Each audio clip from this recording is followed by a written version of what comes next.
And my guest today is Christopher Bollyn.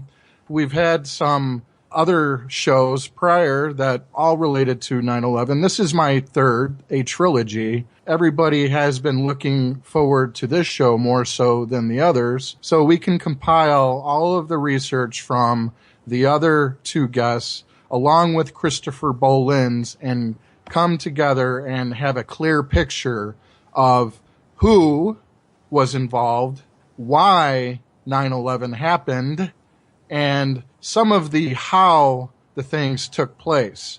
A lot of people argue, bicker, choose sides on how 9/11 happened, and they create different teams.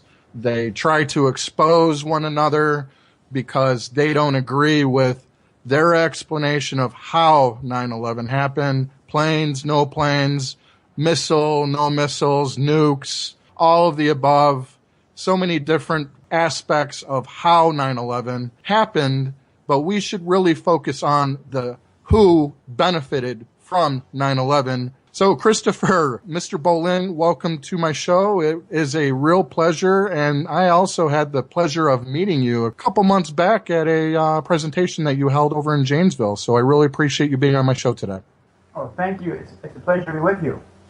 Thank you, and I really enjoyed your presentation, although I've seen it on YouTube and several different channels on YouTube. Mm-hmm. It's a lot more intriguing when it's happening right in front of your face. Well, it's good that you came up from Illinois to Janesville. That was right on the border there of Illinois.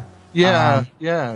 And I got into your research back in 2008, and when I first heard of you, a lot of people were plugging you on the French Connection, your work from the American Free Press, and a lot of your work. But when Hoffman Estates Police came and pretty much kidnapped you, that really caused me to even pay more attention to you, because when something happens locally in your home area, that usually hits home, and then you become more attached to that person because it was something that happened locally to you, and that was only a couple towns over from me. Yeah. It's in Cook County, same county as Chicago. The operation that was carried out against me, although it was done by tactical officers of Hoffman Estates Police Department, it certainly appears to have been masterminded by Homeland Security. Right. It was definitely a lot bigger than a local police department, although I have no love for the Hoffman Estates Police Department. Mm-hmm. Yeah, I can understand that. Yeah, I've been pulled over just for having tinted windows and no front license plate on a vehicle that didn't have a license plate holder in the front. So, and that got dropped. But regardless, we know that a lot of the police departments are answering to a higher authority. Yeah. So, Christopher, recently you were in Brooklyn. Let's talk about the incident over in Brooklyn in your presentation real quick before we go into your research. What happened over there? Sure. Well, I just finished a U.S. tour, 3-month tour. I went from the East Coast to the West Coast and then back across the middle of the country, back to the East Coast for the week prior to 9/11. And I had 2 events in New York City, one in Brooklyn on the 7th of September and one on the 9th.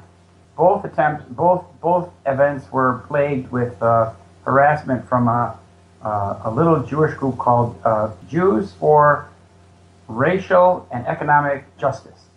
And there was one person in particular, a Raphael Shimonov, who a Russian immigrant from Bukhara or someplace.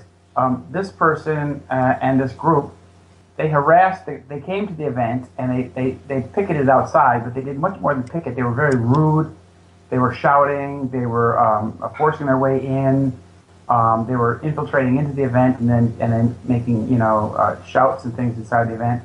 They spat in the face of one of the employees there, and eventually it took the Brooklyn or the New York police to come and try to put some order back on the street.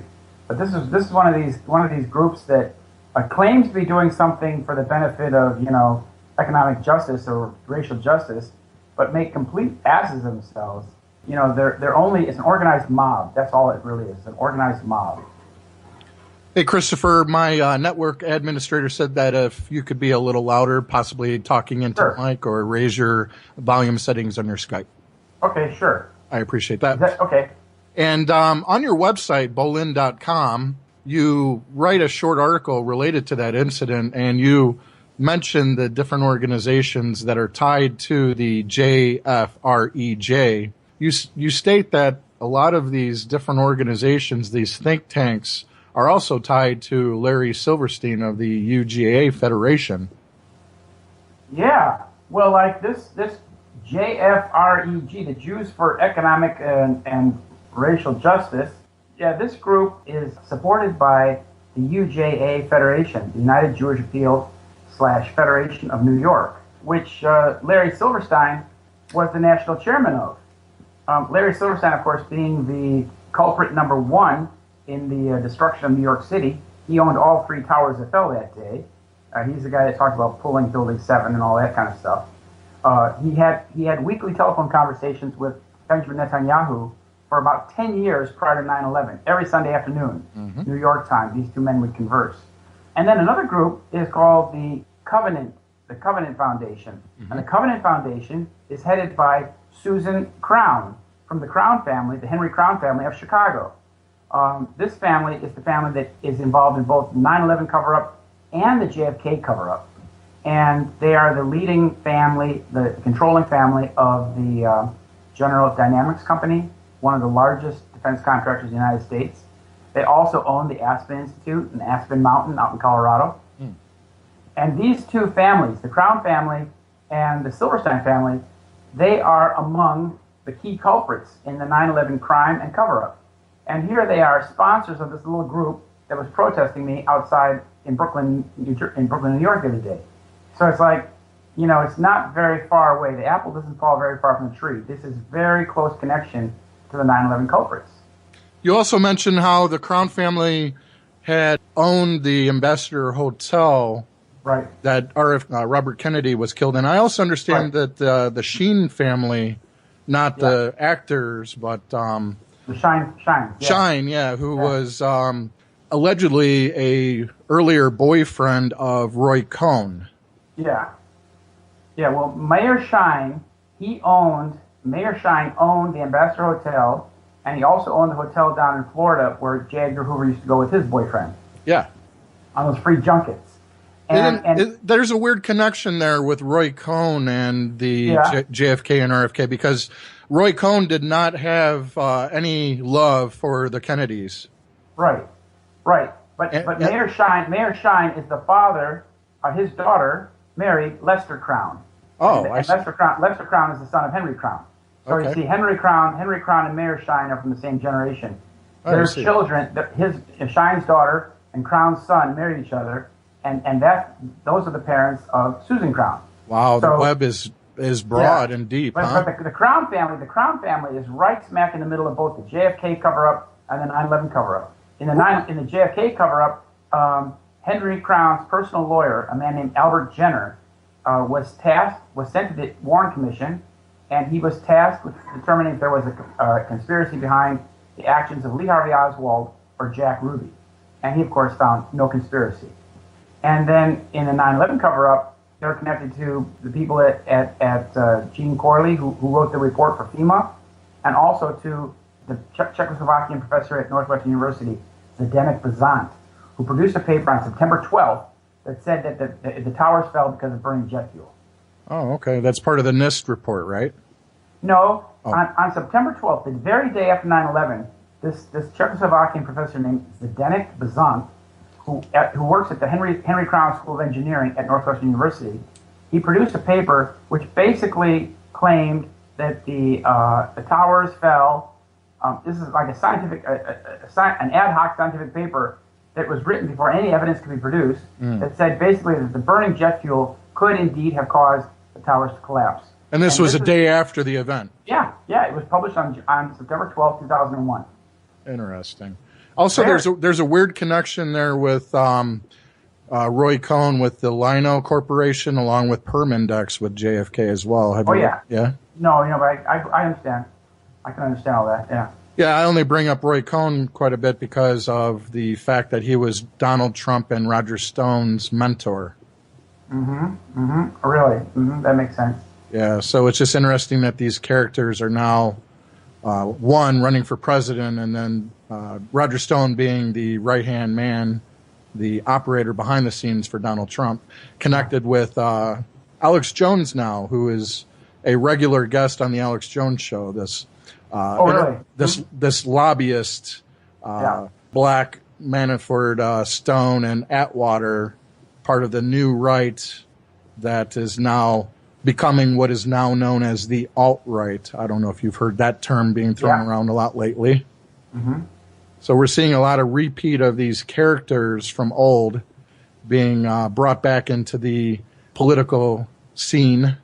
So with the 9/11, Donald Trump mentioned earlier in a broadcast on the day it happened how he does not believe that the planes would bring these buildings down, and that more than likely bombs were the culprit. What do you think of that?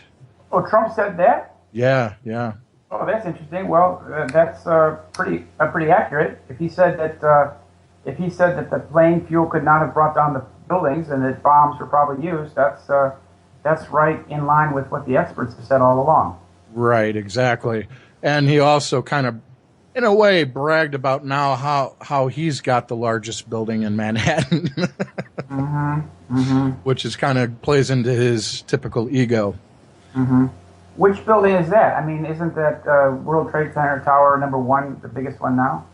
I would say so now because that wasn't rebuilt. That building wasn't built yet because of what happened on 9/11. So Right. But you know, Trump owns some buildings down in Florida too. He doesn't own them. It's interesting that there are the 3 towers in Sunny Isles Beach in North Miami Beach. It's a very small piece of the beach has been cut off and created into a little town called Sunny Isles.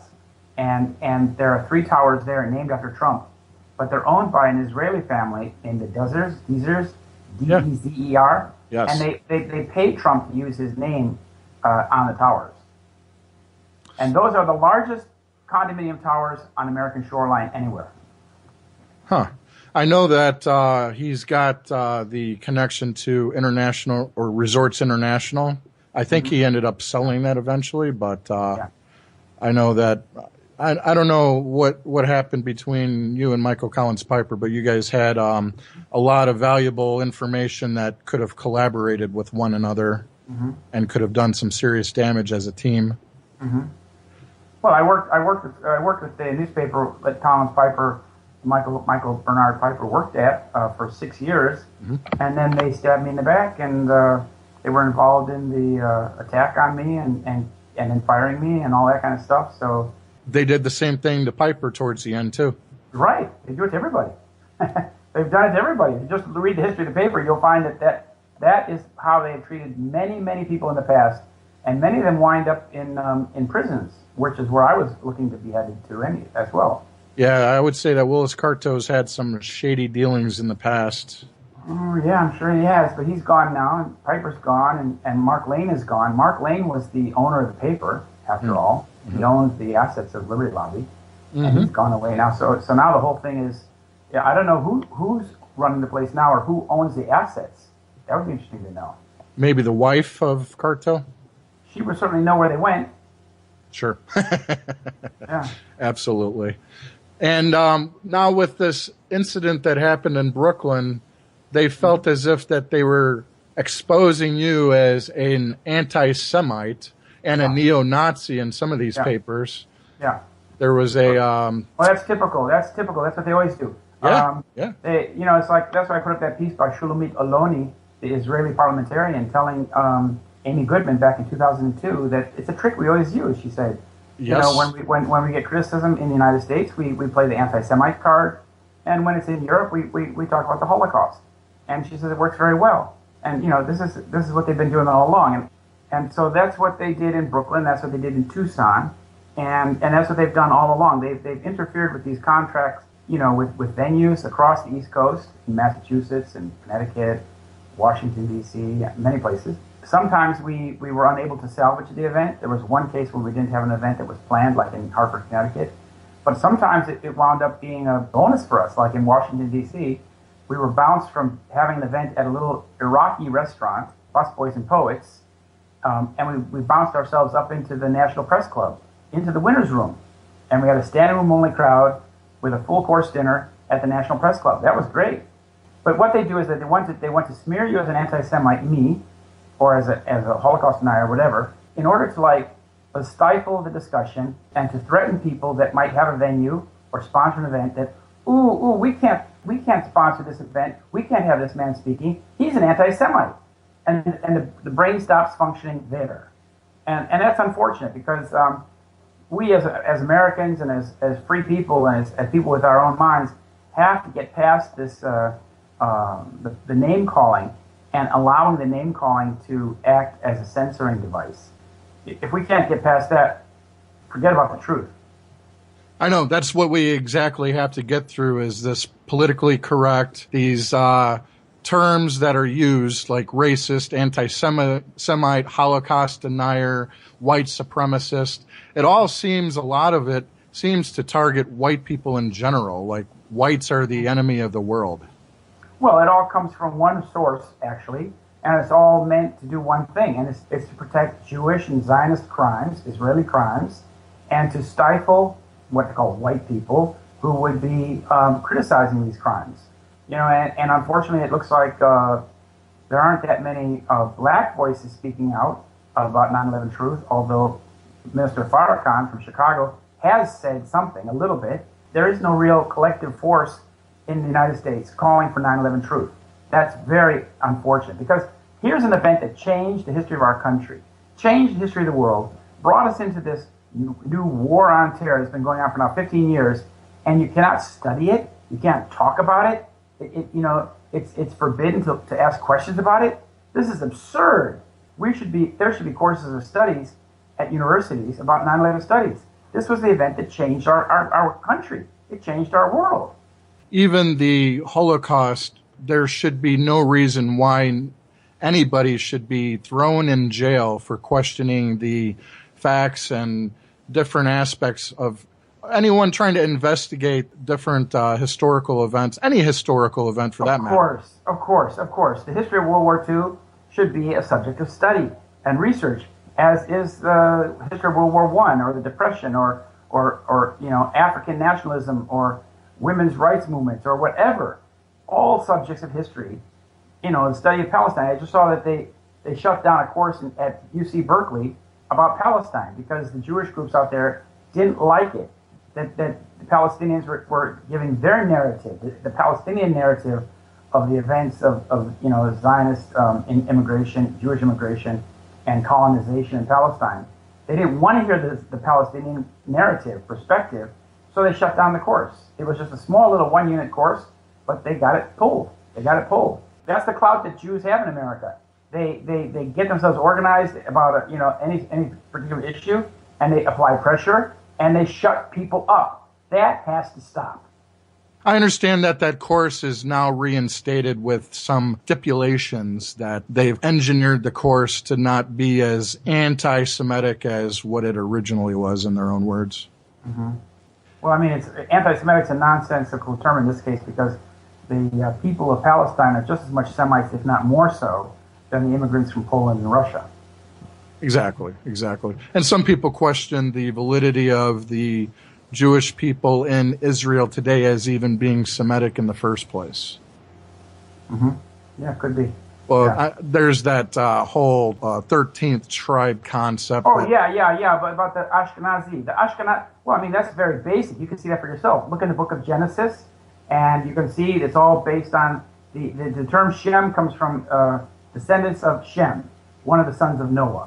And if you look in the genealogy of the book of Genesis, you'll find that Ashkenaz is the son of Gomer and Japheth. He's not from this line of Shem at all. So if Ashkenazi Jew is at all a correct term applying to sons of Ashkenaz, they are not of Shemite basis at all. They're not Semites at all. They would be more from the area that we call Georgia today, the Ashkenaz. Is that correct? Yeah, well, they would be from the area around the Caspian Sea. But the term Ashkenaz, as it refers to a genealogy, refers to Germany. That's how they mean it. But what I'm saying is that Ashkenaz or Ashkenazim is not at all connected to Shem. Shem being a completely different bloodline.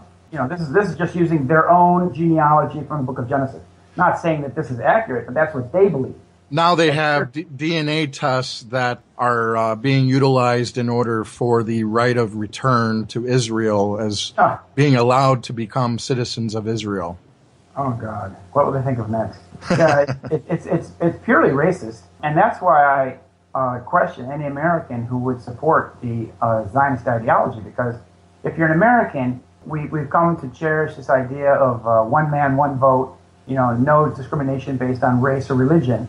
And yet, if you're a Zionist American, that means that you enjoy those freedoms and liberties in America, but you maintain a condominium interest over there in Palestine, Israel, where only Jews are enfranchised in the court of law. It's completely an apartheid state. The Jews on the West Bank, for example, can vote in Israeli elections.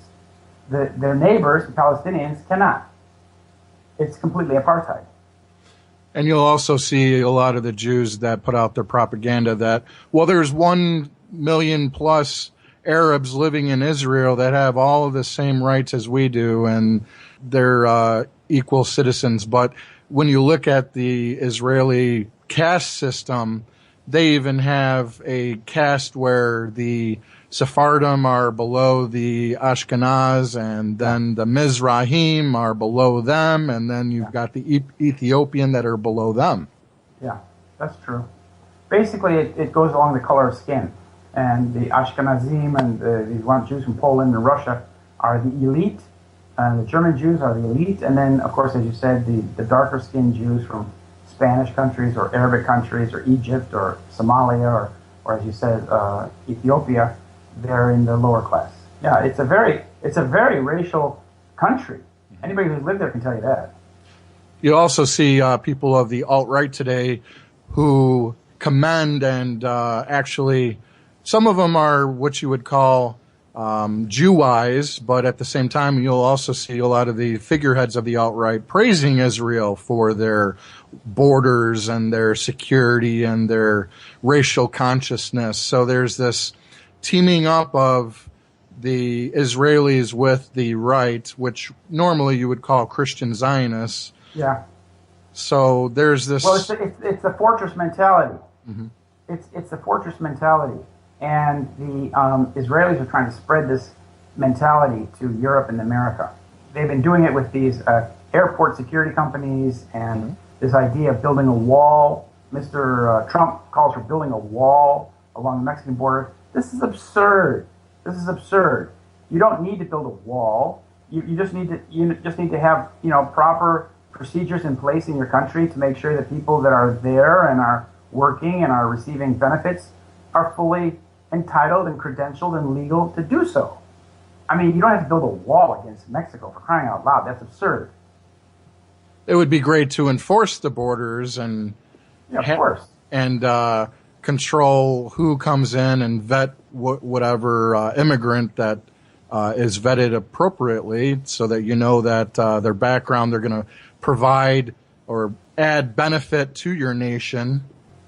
Yeah, but all of those procedures can also be reinforced by internal procedures in the working community, in the bureaucracy, so that if a person is applying for benefits or is working at a job and they're not legal, well, that should be clear right away, and that it should be, of course, then illegal to hire illegal people. That makes sense. Yes, that's how it is. That's how it is in Europe. Enforce the laws that are there in place. Precisely. Enforce the borders, enforce the laws. Just do what countries are supposed to do. The incident over in Brooklyn, I wanted to touch a little bit more. It seems like you had some experience in Israel throughout your life, actually living there, and I'd like to hear a little bit about that before we get into your research of 9/11. So the different treatment that you had what was posted on your passport as a derogatory term as far as not being an Israeli. Discriminatory term. Yeah, right. Mm-hmm. Yeah, what is that term anyway? Well, it's just that when you get the visa, I went with people to get my visa renewed, and I got the Hebrew letter B on my passport stamp, while my Jewish friends got the Aleph, the A, and that was to indicate that they're Jews and they have an A visa, and I'm a non-Jew, so I have a B visa. It's simple discrimination based on religion. All right, we'll be right back after this short break.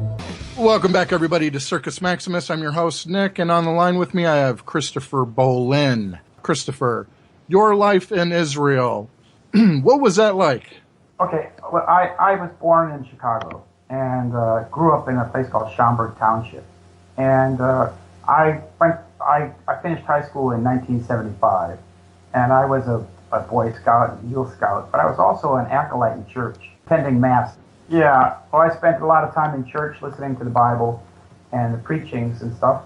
I was traveling in Europe, and then I went to Asia, and I was in Afghanistan. I was in Iran in the wintertime of 1975, and I heard about the possibility of going down to Israel and picking oranges on a kibbutz or bananas. And that sounded better than the 3 feet of snow we had in Tehran. So I turned around and went back to Turkey and Syria, Jordan, and into Israel. And that's what began. I got to Israel, I got to Jordan Valley in New Year's, basically the beginning of the new year in 1976. And I spent a lot of time. I went there and I worked on the kibbutz, and the kibbutz is a Zionist enterprise. It's like the absolute genesis of Zionism. It's the manifestation, the pure manifestation of Zionism is the kibbutz. And so I learned about Zionism from the people who built the state of Israel. Mm-hmm. And so, and I learned it at this pretty tender age of 18, 19, 20, 21. This is the time I spent a lot of time in Israel, a lot of time in Europe, but about half the year I spent in Israel. And that gave me a very good understanding of what the Zionist enterprise is all about. And when I came back to the United States when I was 21, I discovered that Americans were getting a very, very distorted image, a very distorted understanding of what Israel was all about in the media, in Hollywood, and through their synagogues and whatnot. And it doesn't matter if you're a Jew or a Gentile. Americans basically did not understand Israel at all. And that kind of made me very, very keen on watching the distortions in the media, in the Washington Post and New York Times and television news. As years went by, I studied this very more intently, and then I decided to get my degree on exactly that history, the history of Israel and Palestine. And I finally finished my degree in the University of California, Santa Cruz. Then eventually I went to work as a journalist for this little newspaper in Washington, D.C., and about a year and 3 months after I joined that newspaper, 9/11 happened. And it fell right into my lap because 9/11 was clearly a government cover-up. It was clearly a major act of terrorism that was destined to change our destiny. Absolutely. And with your experience being in Israel and seeing the Zionist state operating on a daily basis, what could you tell us that a lot of us might not know with the rubbing of elbows with Israelis and being around them? Yeah, well, I was living on a labor kibbutz, and that's a secular kibbutz in the Jordan Valley, one of the old ones. It's called Afakim. It's near the Sea of Galilee. And I was there, like I said, in 1976 and 77, at exactly the time that the party of Menachem Begin, called the Likud, L-I-K-U-D, when that party, which is a party of terrorists, came to power. And I remember my girlfriend cried that day, and she said, "This is the day that Israel died." She said, "Now the terrorists have taken power." And I didn't quite understand what that meant because I wasn't so well versed in Zionist history. But, as events have shown us, that was in fact a very sad day for Israel. And ever since then, since 1977, that party of terrorists has controlled the state of Israel. Correct. And that's who exactly Benjamin Netanyahu is part of the Likud party. Yes, he's the chairman since 1993. Now, that girlfriend of yours, that is the person that you ended up marrying then, is that correct? No, well, we spent some time together in the United States. She came to the United States after she finished the Army, and then we traveled in Europe a bit, but then in the United States as well. And then we married in Puerto Rico, and we stayed married for 2 years, and we basically annulled or dissolved, divorced 2 years later in Puerto Rico again. And we had lived in Israel in the meantime, because I'm not married to her now. We were married for 2 years. Yeah, the article that goes into your history of being in Israel states that you were living with your wife's grandmother's apartment, and they were questioning why you were there, and they even gave you a name of Shigitz. Yeah. Well, there's a neat little explanation here. Yeah, I was. We were married at the time, and I had come back. I had traveled in India. I had come back from India, and come back to Jerusalem. And she was living in her grandmother's apartment. And one day, the phone rang at early in the morning, 7 o'clock in the morning. She went and answered the phone, and it was one of her relatives. And they had called, the relatives from Haifa had called to complain to their grandmother and asked, what is this Shegetz, me, doing living in the apartment of our grandmother, like I was something unholy? Because Shegetz is the male term for what's shiksa in female terms. Oh, okay. All right, that makes sense. That makes sense. What it means in Hebrew, the root word of shegetz, of shiksa, is shagua. And shagua means something that is so foul, it cannot be touched. So the question was, why was this American guy, Christian, polluting their sacred grandmother's apartment? So you have to understand that. And like this Israeli girl that I was married to, she had many relatives who lived on settlements, and they were into this whole deep religious Zionist trip, completely brain dead. But I mean, that's where they were at, and this is where the Russian Jewish mentality comes from. They do not accept non-Jews, converts or otherwise, because they're just extremely racist people. Yeah, a lot of them are even not allowing the conversions to take place. People who are what you would call a goyim, who convert to Judaism, they're debating today whether or not they should accept the converts into Judaism. They've even talked about Ivanka Trump not being a real Jew because they're not recognizing her conversion.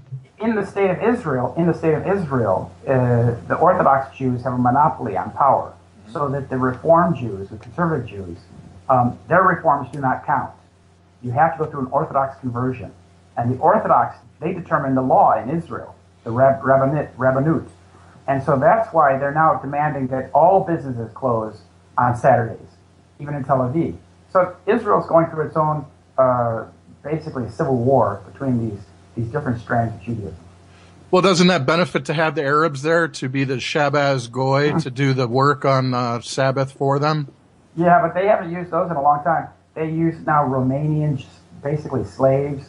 They bring people in from Eastern Europe who are quickly reduced almost to slave status. If you read about the situation with prostitution in Israel and this kind of enforced slavery, it's a very serious problem. But they bring poor girls in from Eastern Europe and then treat them terribly in Israel and convert them into slaves and prostitutes. Yeah, definitely the prostitution aspect as well. And it seems as if a lot of the Russian oligarchs have escaped, have asylum status over in Israel to where they cannot be extradited. But of course, that's the reason Israel was created. But of course, I mean, that's the purpose of the whole thing, to be a basic Jewish ghetto fortress on the Suez Canal, from which nobody ever gets extradited. Exactly, it's a nest, it's a cesspool of criminals. Yes, and a lot of pedophiles and rapists. The whole shebang. Yeah. I had a question in the chat room. In a presentation you did, you brought up how your sister is Jewish as well. How did that take place? She converted. I think she had a reform conversion in Arizona. She converted and she married a Russian Jew from Rochester, New York, and they had 3 daughters. And a few years after that, years later, I talked to her in Chicago, and I asked her, "How's the situation with your family?" And my sister's very straight and very articulate. She said, they hate me. And I thought it was very weird because my sister had raised 3 daughters in the synagogue. My sister had been an officer in the temple, and she had done everything to be the perfect Jewish wife. And to hear her say that her in-laws hated her, I was quite shocked. But, having been through the experience that I'd been through in Israel, it made complete sense to me. Right. That's what they're like. Right. So that covers the questioning that I've been getting about wanting me to ask you about your experiences in the Jewish community and family members and things of that nature. So moving on, I'd like to hear any new revelations that you've discovered in 9/11 research. Well, my latest presentation, you saw it. You saw the one in Wisconsin. Yes. My latest presentation is about the dual deception of 9/11 and the war on terror. Because 9/11 was done in order to make the war on terror become active. But the war on terror construct had been created back in the 1970s, exactly the time we were talking about before, the late 1970s. When the Likud came to power, this doctrine, this strategic policy went into effect, whereby the Israelis sought to bring the Americans into the Middle East to basically wage war for them against their enemies. And the first manifestation of this was in 1982 when we sent U.S. Marines into Beirut. And so understanding that the war on terror construct was established already in the late 1970s at the Netanyahu Institute in 1979, in July 1979, they had a conference on international terrorism in which George Herbert Walker Bush spoke at the final session. And they called for the war on terror to be basically pushed in the world media. Propaganda was started. But then they needed to create an enemy. And a discovery I made, a very important discovery that I made, in my opinion, was that Israeli military intelligence then began training these mujahideen in Pakistan, these Afghan and Arab fighters, who became Al-Qaeda. And that began in Pakistan in 1983, 84, and 85. The mujahideen, they were dislocated. They went to Pakistan, and then they were trained by the U.S. military. But the U.S. military didn't train them. They were funded by CIA, funded by Saudi Arabia. Israel trained them. Israel armed them. Israeli military intelligence under the leadership of Ehud Barak. That's really important to understand. And that's the guy who pinpointed Osama bin Laden the same day of 9/11, huh? Yes, that's the guy that's the guy who blamed it on Osama bin Laden before the towers even fell on BBC World Television. Wasn't he in a CNN news studio at the time when that happened, or some other news? BBC World Television in London.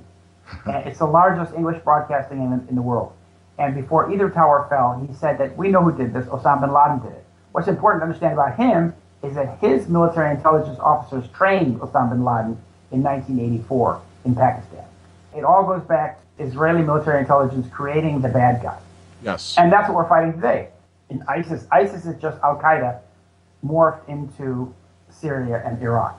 And what do you think of the acronym of ISIS standing for Israeli Secret Intelligence Service? Yeah, that's what they're known for in their English acronym. Yeah, it's like a joke. The whole thing is like a joke, but it's a joke on us, and we're paying for it. We're waging this war against this phantom, and we're destroying Syria in the process. That's not a joke. That's a very serious thing. Back in 1979, there was the founder of Mossad, Isser Harel. I don't know if I'm saying that correctly. He was interviewed and saying that he believes that Muslims would attack New York back in 1979. Yeah, Isser Harel, the founder of the Mossad, first chief of the Shin Bet, former Haganah intelligence, he predicted to an American Zionist that he said that Arabs would strike New York City and they would strike the tallest building in New York City. And he predicted that in 1979-1980 time frame. Exactly right. 21 years before 9/11 happened, the head of the Mossad was predicting that Arabs would bring down the World Trade Center 21 years later. Uncanny, huh? Amazing. And then, what was it? Benjamin Netanyahu wrote the book, Terrorism, How the West Can Win in 86. Oh, yeah, he wrote several books. He wrote The War on Terror, or The Terrorism, How the West Can Win, Fighting Terrorism. He edited the book from the original conference in 1979 called International Terrorism, Challenges and Responses, in which George Herbert Walker Bush's speech is in there. I haven't read the whole speech, but I'd like to get that because I'm going to do more. I'm going to write a book about the war on terror because Americans need to understand that the war on terror is a fraud.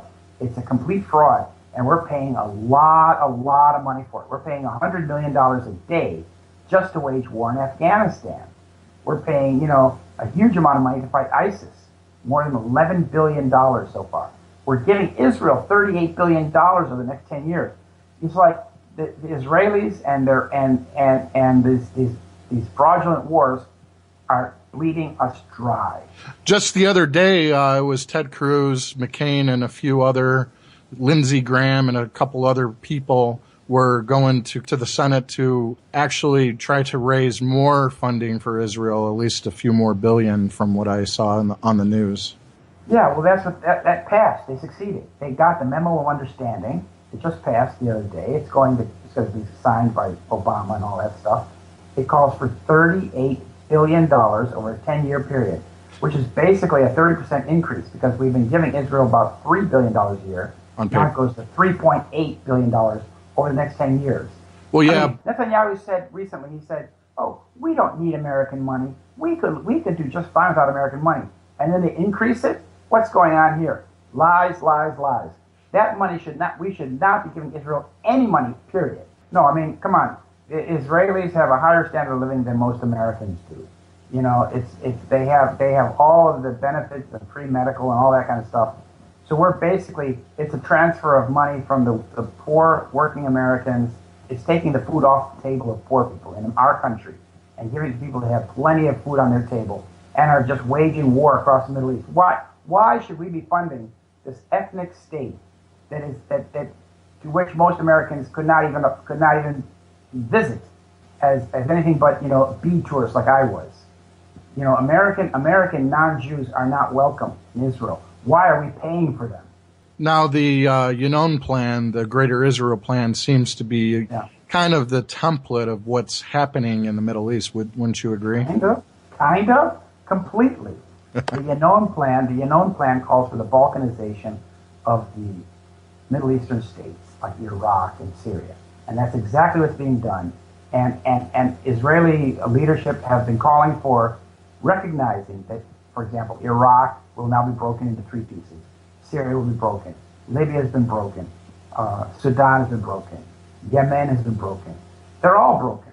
And it's like the intention is to create mini ethnic statelets out of these countries like they did in Yugoslavia. Is this in American interest? The United States has been spending $1 billion a year since 2011 to overthrow the elected government of Syria. Mm-hmm. How is this in America's interest? It's not. Nope. It's Israel's interest. In the leaked emails, it showed Hillary Clinton saying how Syria will benefit Israel in so many words. Yeah, she said in the 2012 email, she said the best way to help Israel is to use force to overthrow the government of Syria.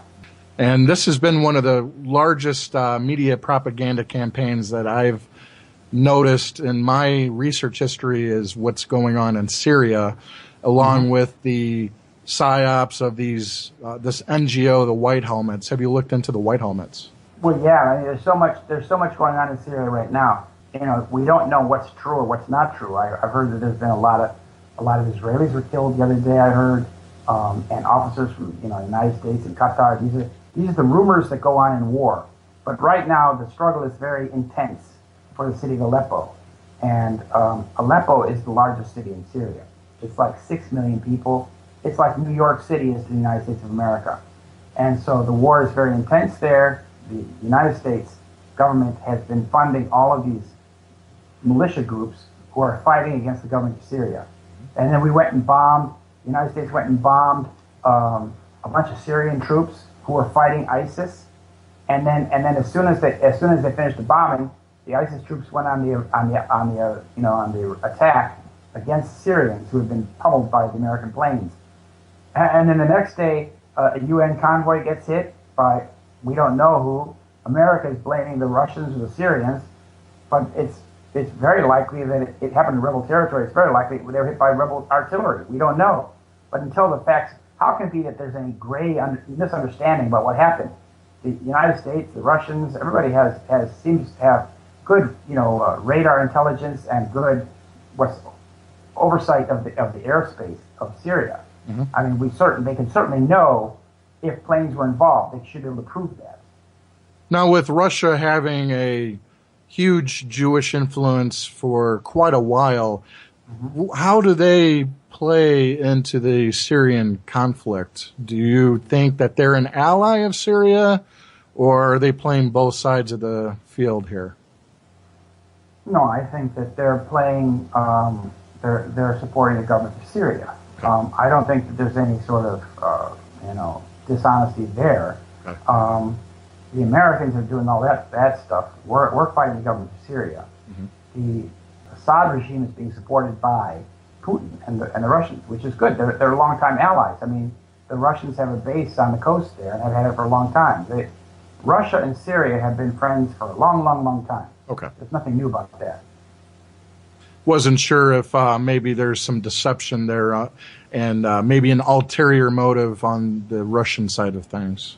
Well, the situation is, for people that have read prophecy or engaged in that kind of thinking, the current situation is really shaping up very much like it says in the Revelation and prophecies of Nostradamus, when all of the armies of Gog and Magog will be assembled in that Syria and Palestine region.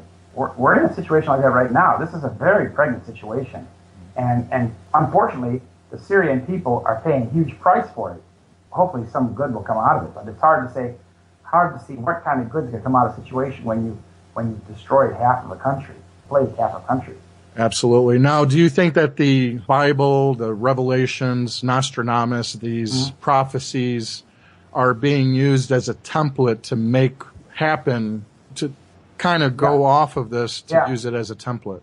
Yeah, that's very possible, because you have a lot of people in the United States, like Ronald Reagan and the Christian Zionists, who believe in this Armageddon prophecy. And so, as you say, it becomes kind of like a self-fulfilling prophecy when you engage in these things. But I mean, it's like, you have to ask yourself, who is John Kerry working for? John Kerry, in all of his warmongering in the Middle East, and Barack Obama, they are not working for the American people. No. Because the war in Syria, the United States is funding and operating, does not benefit Americans in one iota. But who does it benefit? It advances the Zionist agenda, and it benefits the war machine. The bankers and the industrial complex, military-industrial complex, and the Israelis. This is contrary to American values and contrary to American interests. All right, we're hitting a break. We'll be back in a few minutes.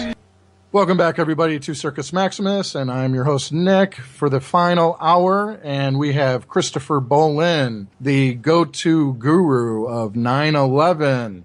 So, Christopher, I'd like to give the floor to you and have you paint a picture of what the buildup of 9/11, how it transpired, in a lot of your research in your book. Listener is well advised to get a copy of the book, Solving 9/11, The Deception That Changed the World. Yes. And the companion volume, it's a set, is Solving 9/11, the original articles. And that contains, 12 years of articles that I wrote about 9/11 in chronological order. In the book, Solving 9/11, The Deception That Changed the World, I lay out the thesis in a very concise format. And I show how the historical context about how Israel has done these kinds of things before. The Zionists have used deception and false flag terrorism before against the United States, against Britain, going back to the 1950s, early 1950s. And that the attack on U.S.'s liberty in 1967 on June 8th. And that 9/11 was set up, the terror atrocity of 9/11 was set up in order to make the war on terror become real. That was the game. That was the goal. They've succeeded fantastically. They got the war on terror. The United States has been at war now for 15 years in the Middle East. As I said, for no discernible U.S. interest whatsoever. We've been at war in Iraq for 25 years. We've destroyed a handful of countries, like a half dozen countries, completely overthrown their governments, destroyed their infrastructure, and left them dead on the side of the road. Libya, Afghanistan, Iraq, Somalia. It goes on and on. Yemen.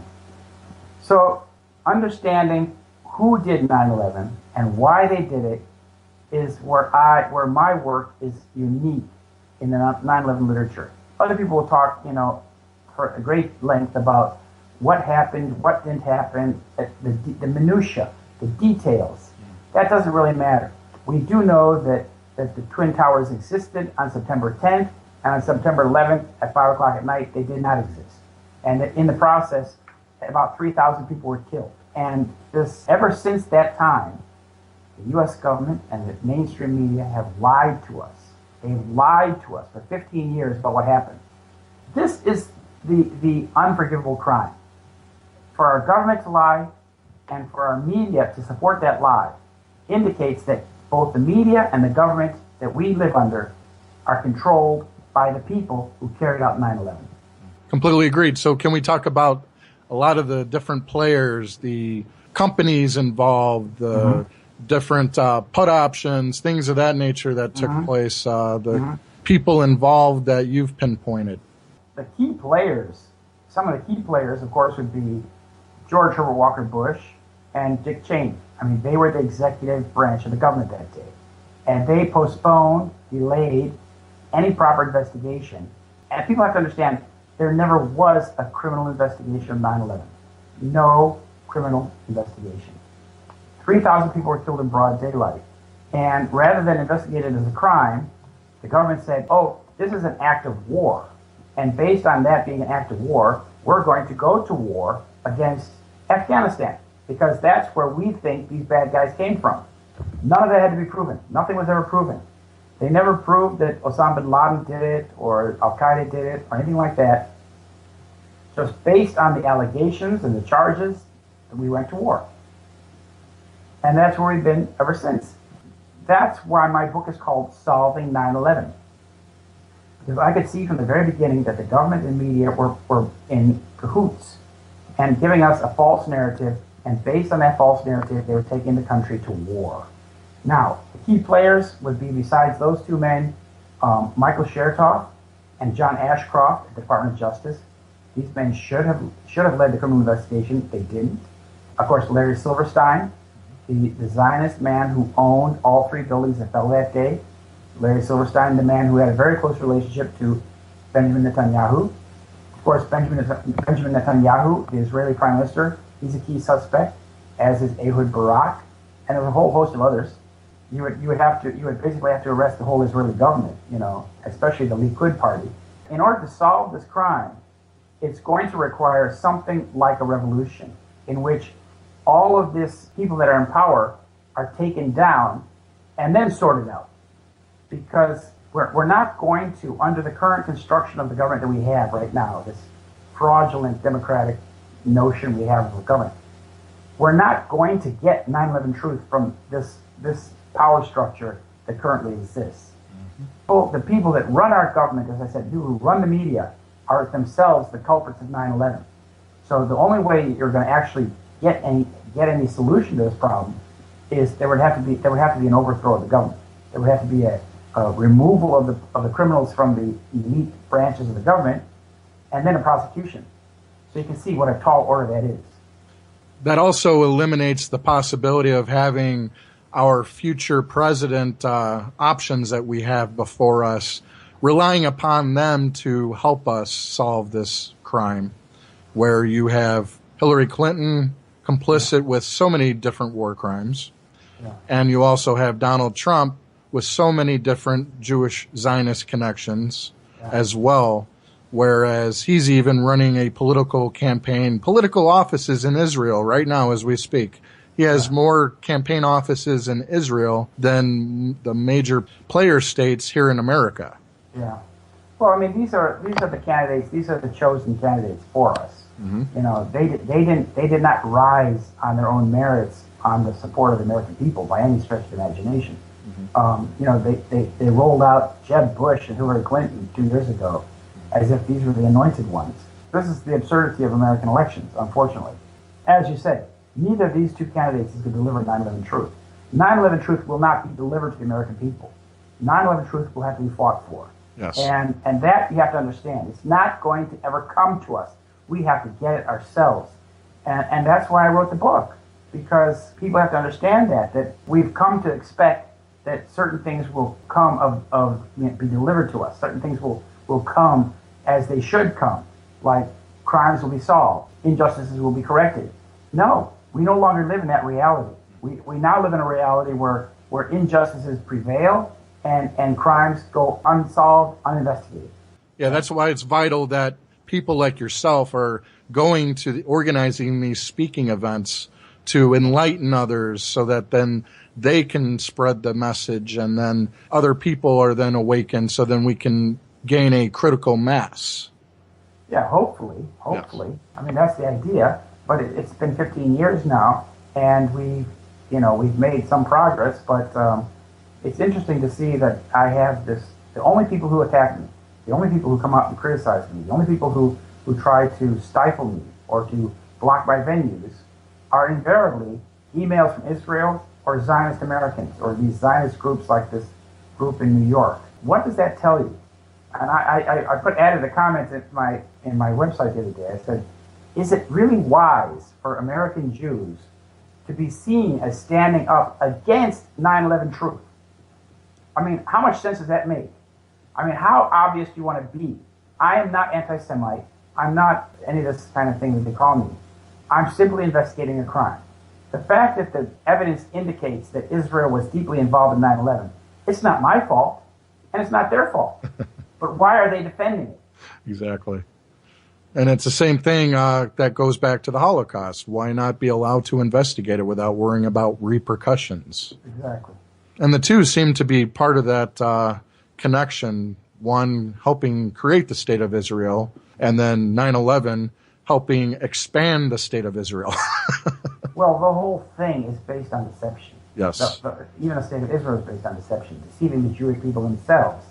And so when some entity uses deception, or that entity uses terrorism to advance its cause, don't be surprised when they deceive you and create terrorism again. I mean, that's what they do. Tony Hall of the False Flag Weekly News with Kevin Barrett has been being attacked by B'nai B'rith over in Canada as well for being a little bit more vocal than maybe he should be over in Canada with how backwards the laws are over there. Yeah. Well, they have very strict laws up there in Canada now. It's a British Crown colony, after all. Yes. It's the Rothschild family has a lot of power. They do. There. We in the United States are very fortunate to still have freedom of speech. We still have public libraries. And I always tell people when I'm planning these events, let's try to do it in a public library, because public libraries are known to be bastions of free speech. And those are places that will not buckle to pressure from outside groups. And libraries have conference rooms that you can rent out for free. Exactly, and it's your tax dollars at work. Take advantage of it. And they usually have good facilities with a projector and a screen and an air-conditioned room and all that kind of stuff that you need. And it's usually free, or it has a very small charge, usually a small charge. At least we are able to talk about these things in America. You can't talk about these things in Europe. You can talk about 9/11 truth, and you can't talk about Holocaust at all in Europe, or you'll be put in jail. Talk a little bit more about painting the picture of the who and why of 9/11. We pretty much covered the why 9/11 happened, but let's talk about more of the players who benefited and were involved. I know that you've had some interaction with Gilad Atzmon and pointing out some of his family members that were complicit with 9/11. Menachem Atzmon, ICTS, right? Yeah. ICTS stands for International Consultants of Targeted Security. It's a Mossad and El Al security operation based in Holland. And they own a company that does a passenger screening at airports in the United States of America and Europe. And the one that in America is called Huntley USA. And that company oversaw passenger screening on 9/11 at the critical airports like Newark and Boston Logan Airport. That company was the key defendant. That company was the defendant in the tort litigation. There was still a tort litigation going on with about 96 families. And that company would have had to explain, how did these bad guys get on the plane? Let's see the videos. Let's see the evidence that they got on the plane. Let's see who examined them. Let's see what they saw. I mean, all of this is videotaped. And they would have had to provide that information. They would have to provide that evidence in court. But it never went that far. All the cases were settled out of court. The judge, the Zionist judge in Alvin K. Hellestein, actually allowed that company to go away from it. He dismissed them from the proceedings unilaterally. His own decision. He ruled, you're just a parent company. I don't know why you're here. You can go home. So you see, that's the travesty of justice we got in America. So what could they be hiding? Well, as I said, they would have had video evidence of who got on the plane that day, who went through passenger screening. Yeah. So if the 19 Arabs got on the plane, or 15, or whoever got on the plane in Boston, they would have video footage of them getting on the plane. Right. But you see, they didn't get on the plane, if you remember, or maybe you don't remember, but in September 11th, one of the controversies at the very beginning was the fact that none of these 19 hijackers were on the passenger lists. Exactly. So, well, hello, were they on the plane or were they not on the plane? And so that's why that company would have had to make some, evidence forthcoming in the court of law, in the tort litigation, to determine if they were on the plane. That's one of the first questions you'd have to answer. Uh-huh. And why are some of these people still alive? Exactly. But they didn't want to go there. Of course they didn't want to go there. They don't want to have any legal discovery. So they shut down the whole thing. They settled all the cases out of court. And there has not been a single day in court for 9/11 since 2001. Not a single day in court. Speaking of another security company, Kroll. Mm-hmm. How are Kroll involved? Kroll Associates. Kroll Associates was a company in the World Trade Center headed by Jules Kroll that had security at the World Trade Center. They had gotten the security contract for the World Trade Center in 1993 after the first bombing. And they were in charge of security at the World Trade Center. And Jules Kroll is a business partner with Maurice Greenberg, who was the former head of AIG. His company received a $180 billion bailout in 2008, 2009. But what's important to understand here is that the Kroll Associates company had been infiltrated by a high-level Mossad agent named Avram Shalom Ben Dor. And Avram Shalom Ben Dor was then the guiding light and helping Kroll Associates to determine what safety procedures would be put in place at the World Trade Center, starting in 1993. 93, was that before or after the bombing over at World Trade Center? That was the bombing. That's when Kroll Associates got the contract. Mm-hmm. And that bombing was simply meant to impress on the minds of the American people that Arabs were trying to blow down the World Trade Center. And that was like to prime the pump, to set to condition the mentality, condition the thinking, so that when the actual event happened on 2001, people would say, oh yeah, well, it makes sense. Arabs did it. Didn't you see the movie? The Kroll Associates, how does that tie into the Israeli art students that were given access and free rent? And well, now you're confusing things. You're confusing the Israeli art students with the German Austrian art students. There were German Austrian art students who did a little art project, kind of funky thing, built a little balcony out one of the windows. They weren't Jewish? Austrian? No, not really. They were Austrian Germans. May have been some Jews in there. One guy used the name. He had a Jewish last name, but that's not his real last name actually. Mm-hmm. I've been trying to contact these guys. They live in Austria, mostly in Vienna, and they do these kind of stunts. Now, this was a very interesting thing because that book actually came out in February 2001. The little thin book about the bee thing. Yeah, the bee thing book. Now, it's almost like this is intentionally confusing these art students with the large organized Israeli art students who were infiltrating DEA offices mm-hmm. in the year prior to 9/11, 2 years prior to 9/11. And these students were they were Jews, they were Israelis, and they were experts at demolition. So it's a funny kind of confusion that goes on there. But the Israeli art students, that's the hot ticket. Understand, this is a large group of spies. Many of them had expertise in demolition, like Per Segalowitz. He was the head of a demolition platoon. And these people were involved in probably actually setting up some of the crime at World Trade Center. Because you needed a lot of people. You needed a lot of people to go into the building and set the explosives, set the charges, to place the explosives. So then these gelatin art group students that were in the World Trade Center were the Austrian, but they weren't technically... Yes. Okay. Yes, they were Austrian. One guy's a German. The head guy's a German guy who lives in Austria, in Vienna. I've tried to contact them. I would have to go to Vienna and find this guy because phone numbers don't work. Rabinowitz. He goes by the name Rabinowitz, but that's not his real name. That sounds definitely Jewish to me. Yeah, but that's not his real name. Oh. I don't know why he uses that name, but that's not his real name. He's a German kid from Germany who has been involved in this kind of like avant-garde art stuff, and they're the ones who are this B thing group, the gelatin thing. But as I say, you can't confuse that group with the very real potent group of Israelis who actually did work in the World Trade Center. And furthermore, you have to understand that this little group of these Israelis or these Austrians that was there, a small group of 6 or 10 Austrian kids, they were only on one floor in one office of the World Trade Center. They could not have done the setting of the charges throughout the whole building. The setting of the charges throughout both buildings would require, a master key to all the floors, 220 floors of building. Mm-hmm. All right, and then how does Rabbi Dov Zakheim come into the picture? Oh God, Dov Zakheim.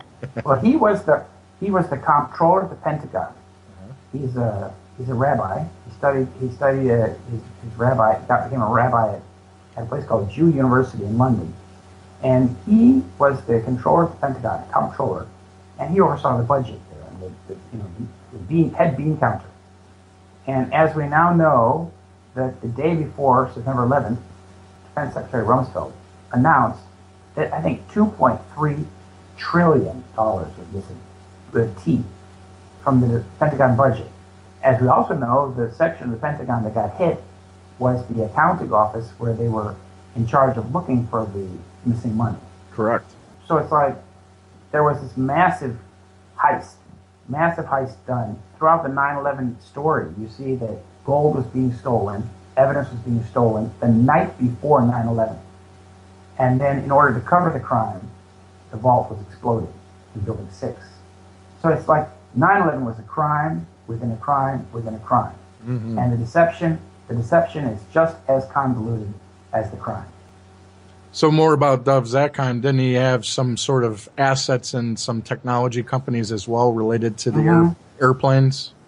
Yeah, he had been a former CEO of a company that had a program, an electronic device for terminating a flight termination thing, where this is the technology to take control of an airplane, take control from the ground. There's a lot of companies that were doing that at the time, but his company, the company he had been working for, had a program that allowed them to, take control of a plane and land it or fly it someplace else. And we know that this is the kind of technology that was used. There was definitely the planes that struck the World Trade Center do not appear to be the planes they're said to have been, Flight 175 and Flight 11, which means that those planes, to the degree that they existed, landed someplace else. The passengers were offloaded and put on another plane or gone someplace, and that the planes that struck the World Trade Center were not those planes. We can see that from the flight that hit the South Tower very clearly. It does not appear to be Flight 175. And both planes were weaponized. They had missiles on the bottom that went into the building just before the plane hit. This idea of remote craft, remotely flying planes is central to the whole 9/11 story. You also bring up Arnon Milchan, the executive producer of several films who has ties to the Mossad in your presentations. Can you go into that?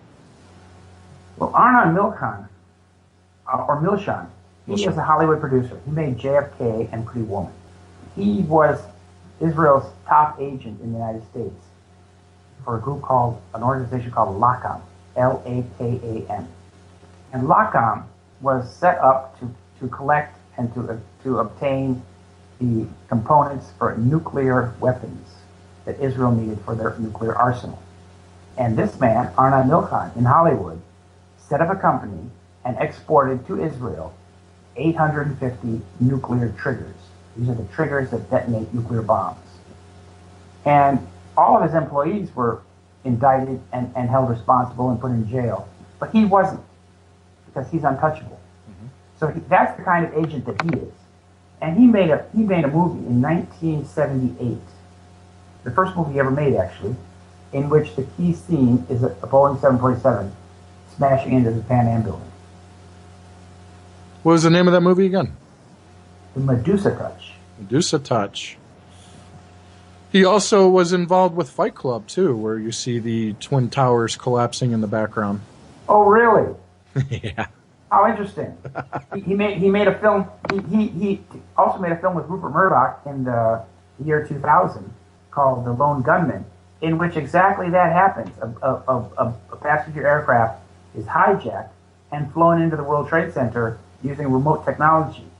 But as I said before, that's not, although that's what's depicted in his movie, that's not exactly what happened on 9/11.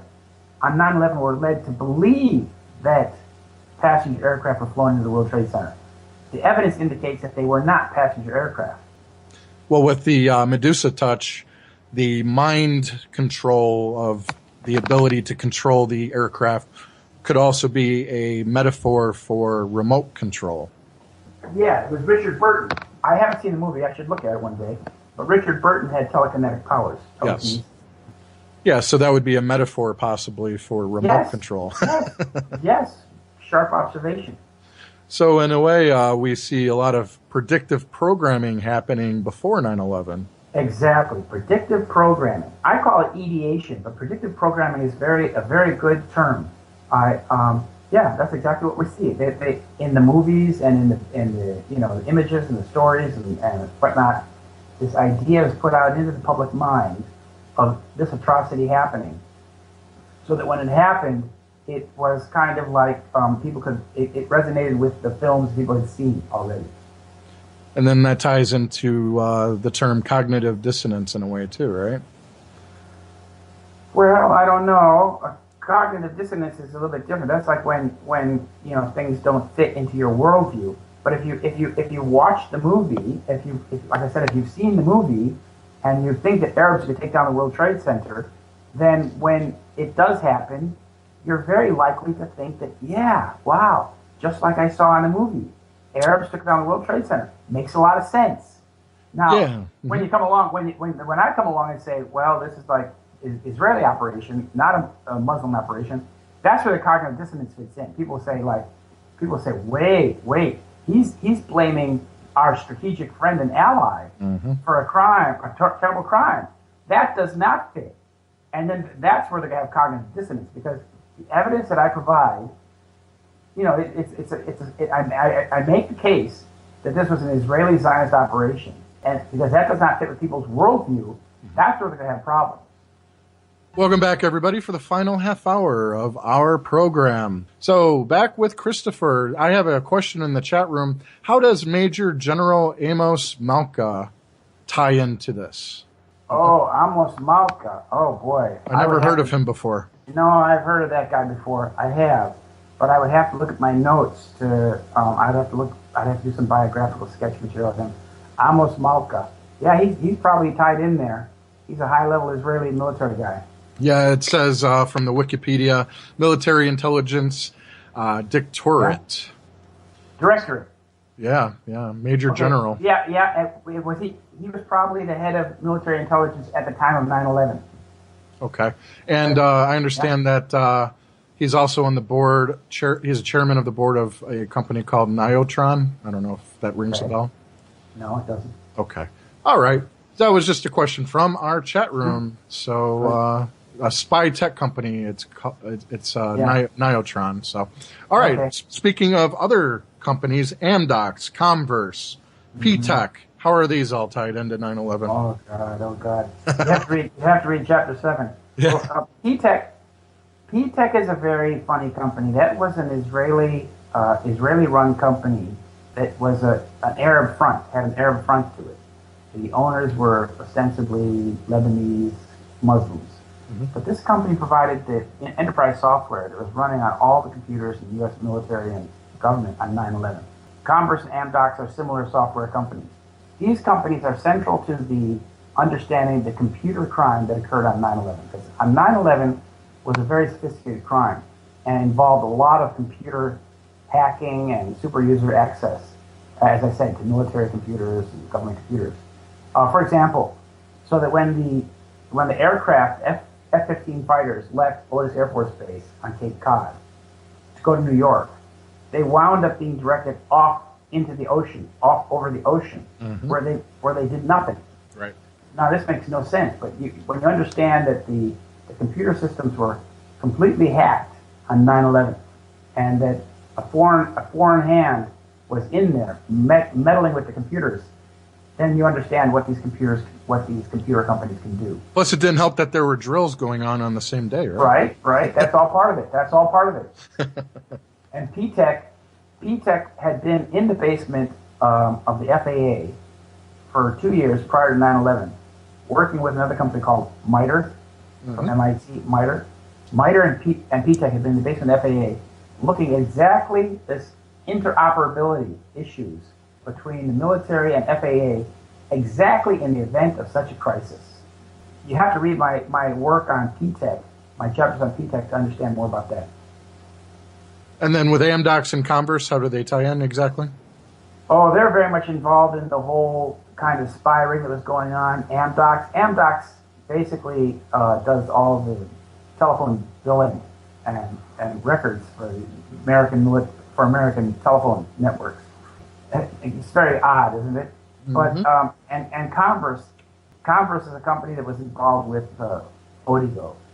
These are the large Israeli military intelligence operations that work in the United States under the guise of being software companies. So they have a software product, an enterprise software product, and that product gives them a cover for their operations in the United States. And both of these companies, again, they have to read Chapter 7. It's all described in Chapter 7. Amdocs, Converse, and it's a huge network of Israeli companies and agents in the United States that were involved in 9/11. Grab the book, people. It's on sale, discounted on Barnes & Noble from Mr. Bollyn's website. Now we've got a caller from 818. Welcome to the show, and what would you like to add to the conversation? Yeah, hi. Thanks a lot for taking my call. I'm really enjoying the discussion. Yeah, I have a question for Christopher. I was wondering if you could speak on a couple of topics regarding 9/11. The first one, I was curious if you had any more information about the mural van that exploded on King Street on the morning of 9/11. That was it had the mural of a plane crashing into the World Trade Center. Also, I was wondering if you could speak on the murder of a woman named Catherine Smith in Tennessee. She was a woman who had signed a work pass on the sprinklers of the WTC for a man named Sakir Rocky Hamad. I'm going to hang up and listen to Christopher's response over there. Thank you very much. Thank you for the call. Yeah, about the woman in Tennessee, that's the first time I've heard that.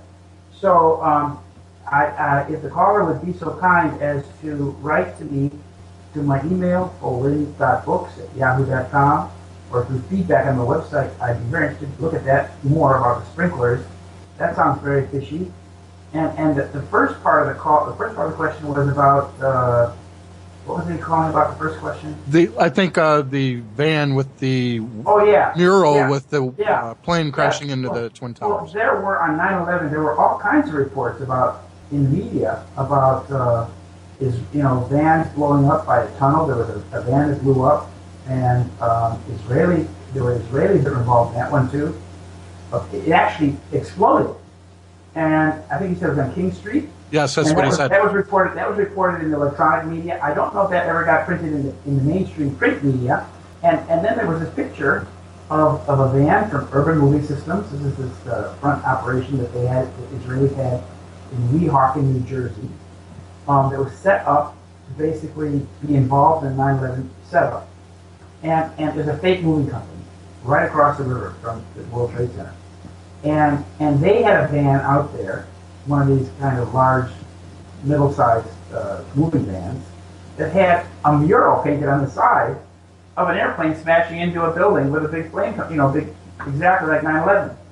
And this van was stopped by the police and reported in the transcripts. I don't think that van exploded. I'd like to know what happened to that van, but I don't think that van is the one that exploded. It may have been the one that exploded, for all I know.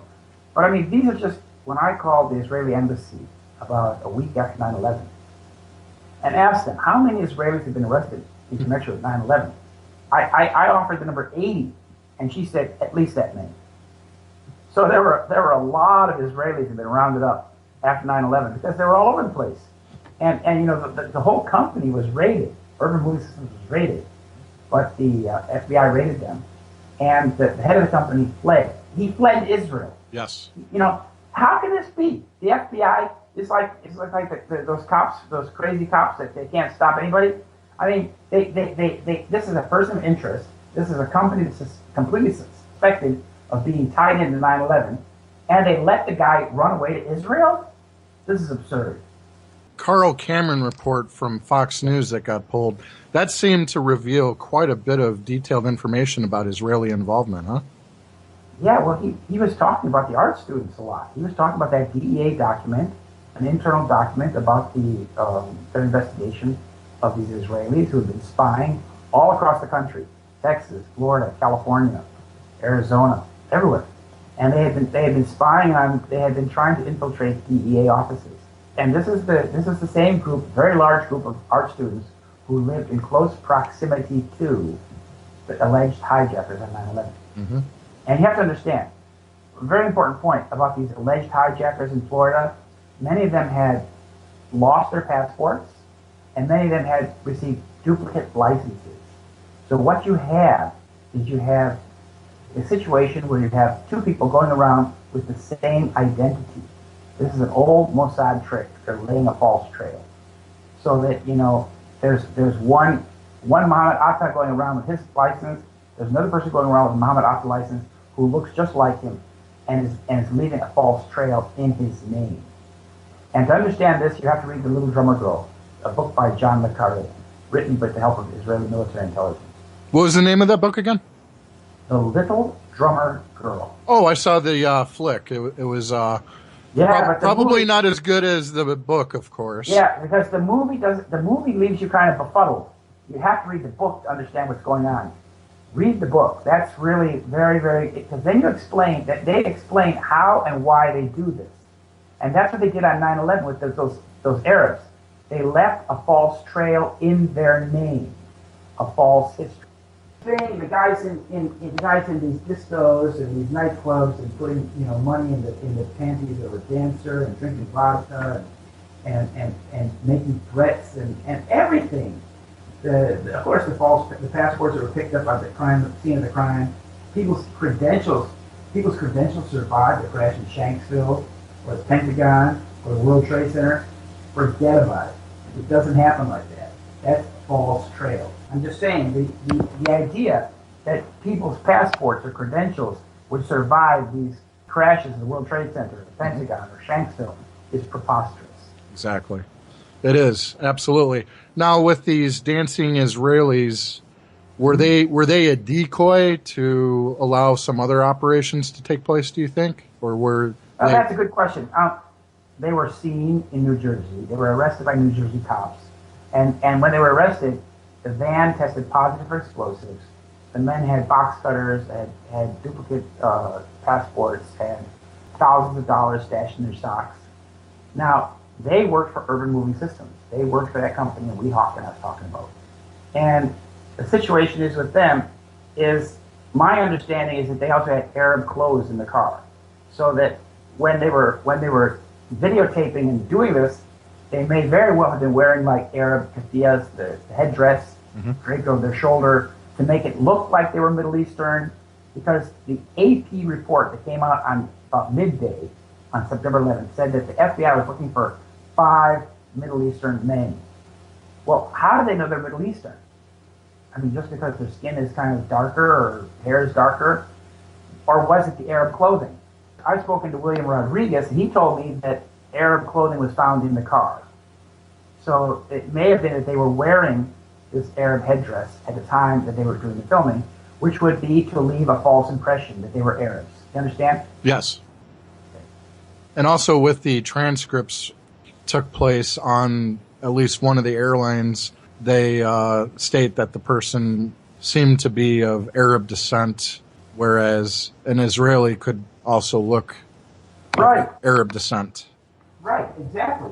So when I heard that when Ted Koppel came on the news at 12 o'clock, at 1 o'clock in the afternoon and said FBI is looking for these 5 Middle Eastern men, I told my wife, I said they could be Israeli. Mm-hmm. Because Israelis are just as Middle Eastern. Many of them, you see, Israeli military intelligence, as I talked about before, about how they trained the Al-Qaeda people in Pakistan. Israeli military intelligence has all kinds of men who speak Arabic fluently, mm-hmm. because they grew up there. They come from Iraq or Egypt or Morocco. They're Jewish, but they speak and look Arabic, so they can fit the role perfectly of being an Arab. A lot of them speak multiple languages because of the different operations they're involved with all over the world. Sure, of course. I mean, that's what Mossad's good at. Mossad's good at putting these actors in place. You know, when they killed that guy, the Hamas guy in Dubai, I think it was, they had like 40 agents all around the hotel just to kill the one guy, and they were dressed up in all different kinds of. One guy was with a tennis racket, and one guy was one girl was like a hotel maid. They set up a whole scenario around the crime in order to kill one person. It's like Hollywood Central. It's like central casting. Speaking of spies and actors, recently the media has been reporting on how the Syrian rebels are now going to return the body of Eli Cohen. Have you dug into Eli Cohen, the Syrian spy who gave up military secrets that allowed Israel to dominate the 6-Day War of '67? Oh yeah, that's an old story. I hadn't heard that story, but I know that's an old spy story from back then, '67. Mm-hmm, mm-hmm. No, but I mean the whole Syria situation is, Americans have to understand that there would be no war in Syria if the United States was not funding it. We are funding it along with Saudi Arabia, and Israel is running it. Israel is playing a very key role in running the war, just like they did in Pakistan and Afghanistan. Now, with the Qatar territory, I understand that the leader of Qatar overthrew his father and pretty much allowed America to build one of the largest military bases in the world, and he also mm-hmm. funded and created Al Jazeera as the propaganda arm to divide and conquer the Arab people of the Middle East. Have you heard that? Now that makes complete sense. In Doha, Al Jazeera and Central Command base is both in Doha and Qatar. And when I went to Al Jazeera in London, their headquarters are on the Thames River, right next door to MI6 and across the river from MI5. So they're right between the two big military intelligence units of British intelligence. I've always seen that it was set up to make it look like it was a real good news source for the Middle East that could be controlled. Mm-hmm. And all this happened right before the year 2000, in the late 90s, the formation of the creation of the America's military base as well as Al Jazeera. So it was like the preparation for the so-called Arab Springs to come later. 9/11, of course. We also setting up for the big Anglo-American involvement in the Middle East. One thing that's also interesting to see here is that it's called Anglo-American, but if you look at the bottom line, the Americans have paid most of the money for this operation. The British have paid pennies on the dollar for their role. Very, very little. The American taxpayer has paid the brunt of the cost of this whole thing, and it's a big criminal fraud. Absolutely. So we've got about 7 to 8 minutes left, so I'd like to give you the floor and let our audience know what they should be doing, how they should be waking up more people to the crimes of 9/11 and what's been going on today. The reason why I did this tour in the summer was because we are in a political crisis in America.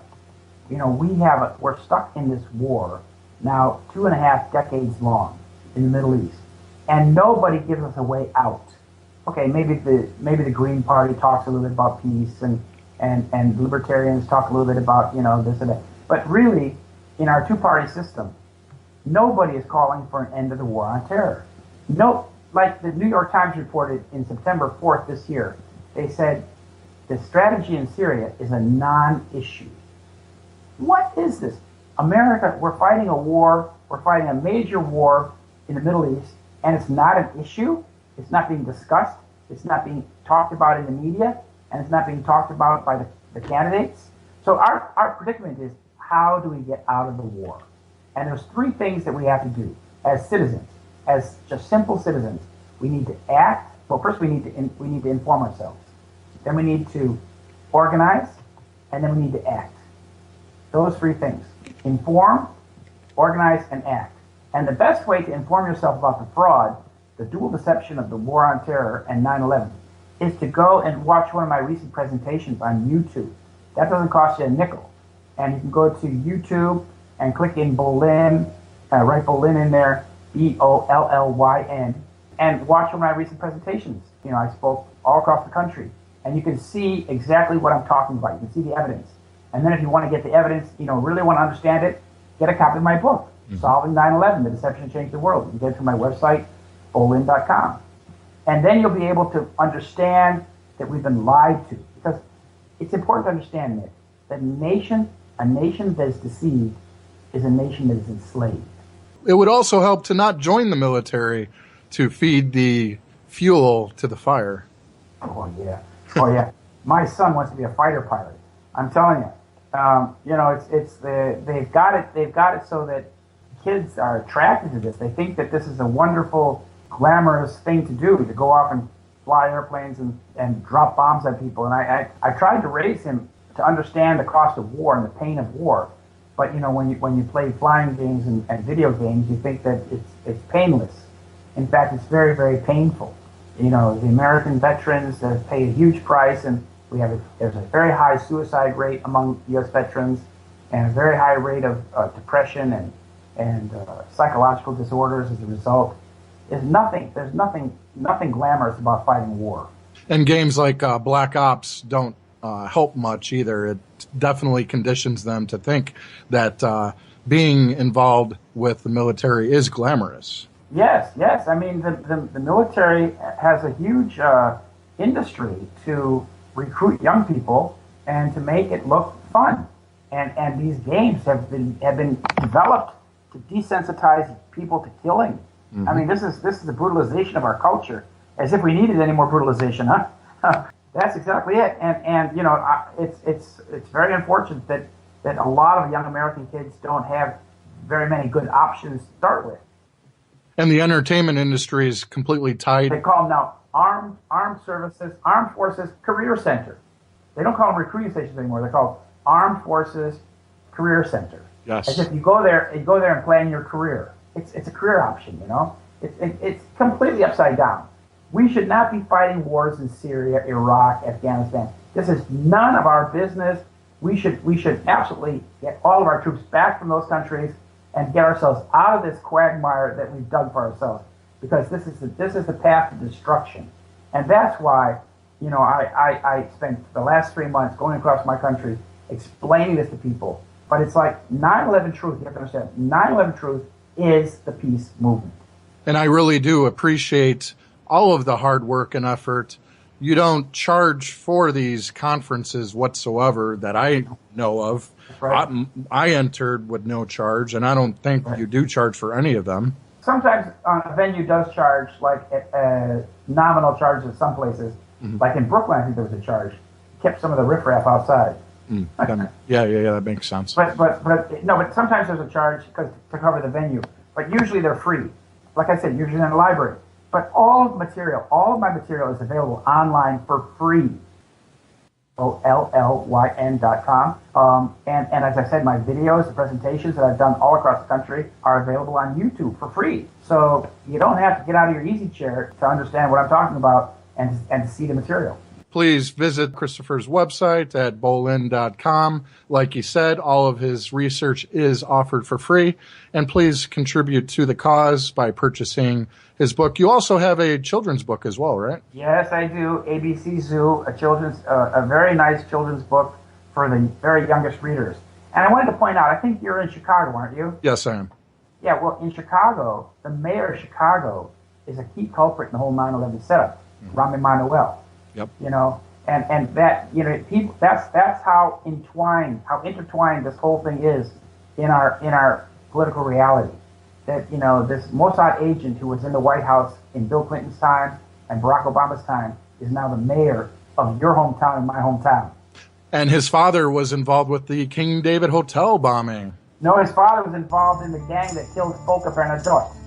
His father was in the Stern gang. Benjamin Emanuel. Yep. And he's a retired doctor and still highly recognized. That's right. Thank you. Christopher, thank you so much. I really appreciate your 2 hours, and you have a good weekend. Thank you, Nick. Good night. Good night, sir. That's a wrap, folks. This is the end. And my guest today is Christopher Bollyn. We've had some other shows prior that all related to 9/11. This is my third, a trilogy. Everybody has been looking forward to this show more so than the others, so we can compile all of the research from the other two guests along with Christopher Bollyn's and come together and have a clear picture of who was involved, why 9/11 happened, and some of the how the things took place. A lot of people argue, bicker, choose sides on how 9/11 happened, and they create different teams. They try to expose one another because they don't agree with their explanation of how 9/11 happened. Planes, no planes, missile, no missiles, nukes, all of the above. So many different aspects of how 9/11 happened, but we should really focus on the who benefited from 9/11. So, Christopher, Mr. Bollyn, welcome to my show. It is a real pleasure, and I also had the pleasure of meeting you a couple months back at a presentation that you held over in Janesville. So I really appreciate you being on my show today. Oh, thank you. It's a pleasure to be with you. Thank you, and I really enjoyed your presentation, although I've seen it on YouTube and several different channels on YouTube. It's a lot more intriguing when it's happening right in front of your face. Well, it's good that you came up from Illinois to Janesville. That was right on the border there of Illinois. Yeah. And I got into your research back in 2008, and when I first heard of you, a lot of people were plugging you on the French Connection, your work from the American Free Press, and a lot of your work. But when Hoffman Estates Police came and pretty much kidnapped you, that really caused me to even pay more attention to you, because when something happens locally in your home area, that usually hits home, and then you become more attached to that person because it was something that happened locally to you, and that was only a couple towns over from me. Yeah. It's in Cook County, same county as Chicago. The operation that was carried out against me, although it was done by was from old, being brought back into the political scene. So with the 9/11, Donald Trump mentioned earlier in a broadcast on the day it happened how he does not believe that the planes would bring these buildings down, and that more than likely bombs were the culprit. What do you think of that? Oh, Trump said that? Yeah. Oh, that's interesting. Well, that's pretty accurate. If he said that the plane fuel could not have brought down the buildings and that bombs were probably used, that's that's right in line with what the experts have said all along. Right, exactly. And he also kind of, in a way, bragged about now how he's got the largest building in Manhattan, which is kind of plays into his typical ego. Which building is that? I mean, isn't that World Trade Center Tower #1 the biggest one now? I would say so now because that wasn't rebuilt. That building wasn't built yet because of what happened on 9/11. So Right. But you know, Trump owns some buildings down in Florida too. He owns he doesn't own them.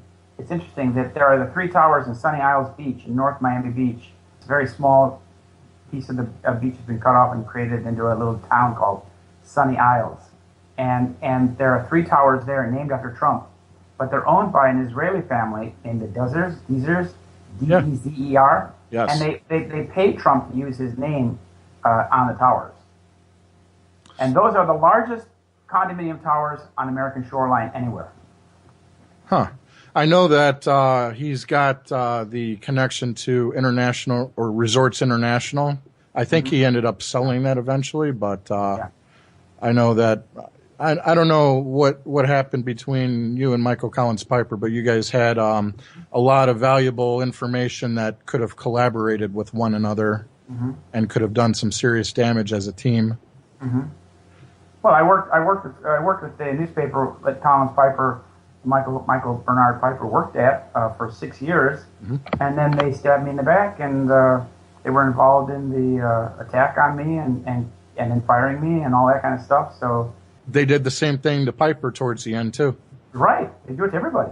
They've done it to everybody. If you just read the history of the paper, you'll find that is how they have treated many people in the past, and many of them wind up married Lester Crown.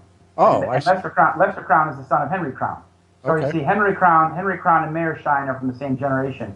Their children, Shine's daughter and Crown's son married each other, and those are the parents of Susan Crown. Wow, so, the web is broad and deep. But the Crown family is right smack in the middle of both the JFK cover-up and the 9/11 cover-up. In the JFK cover-up, Henry Crown's personal lawyer, a man named Albert Jenner, was sent to the Warren Commission, and he was tasked with determining if there was a conspiracy behind the actions of Lee Harvey Oswald or Jack Ruby. And he, of course, found no conspiracy.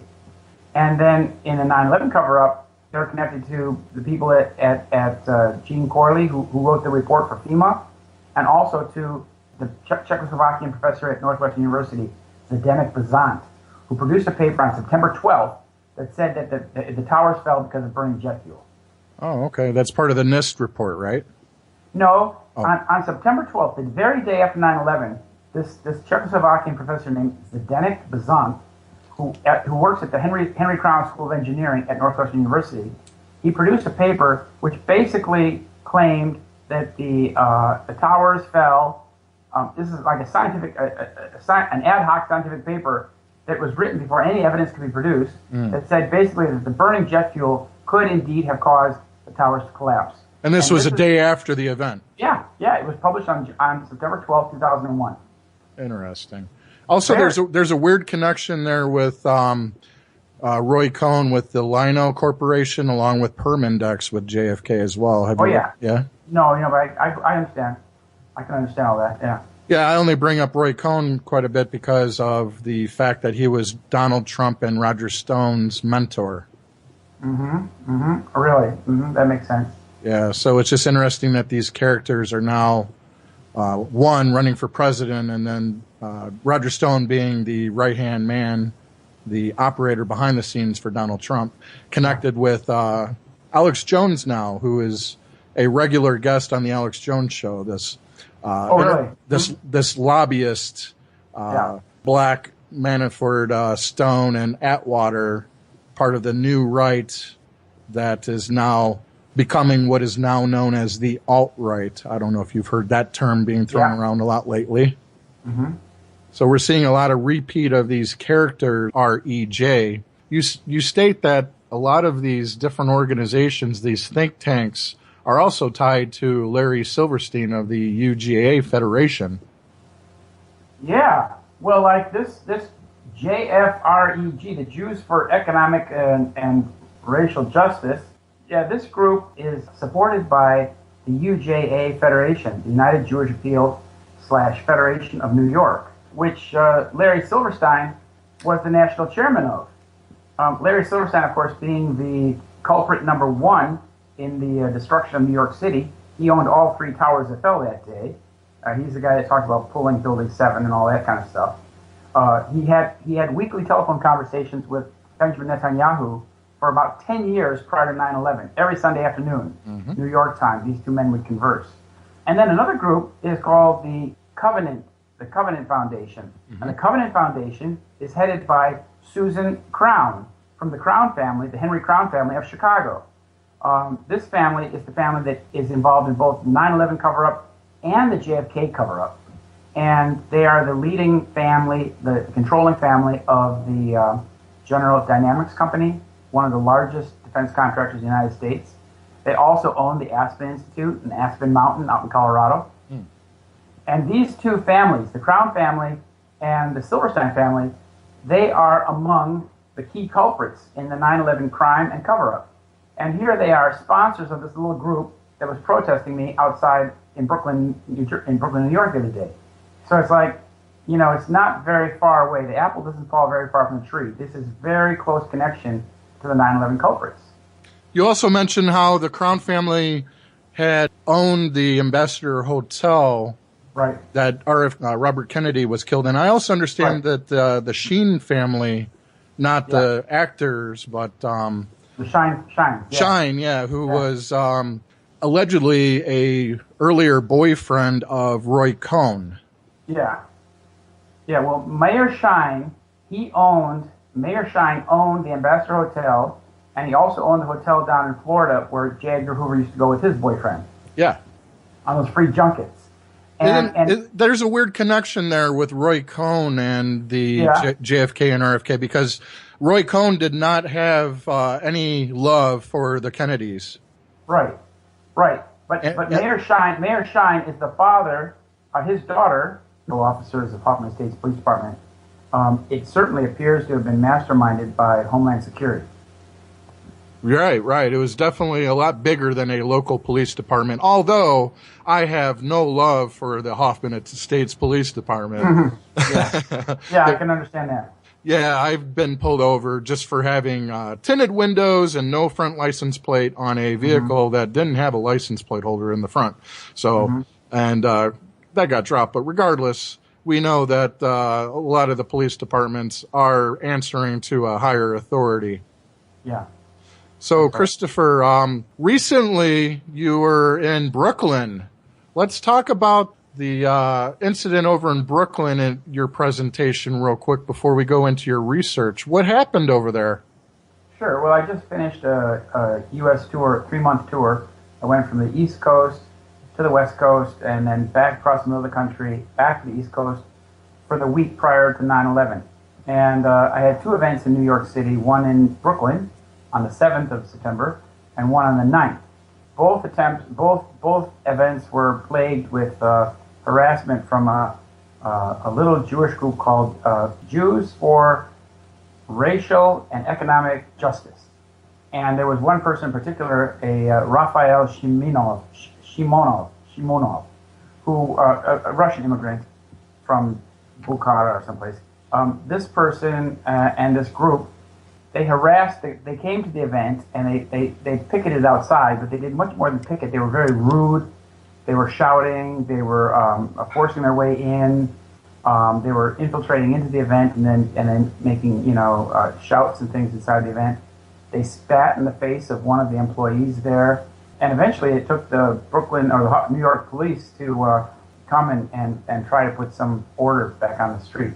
But this is one of these groups that claims to be doing something for the benefit of economic justice or racial justice, but make complete asses of themselves.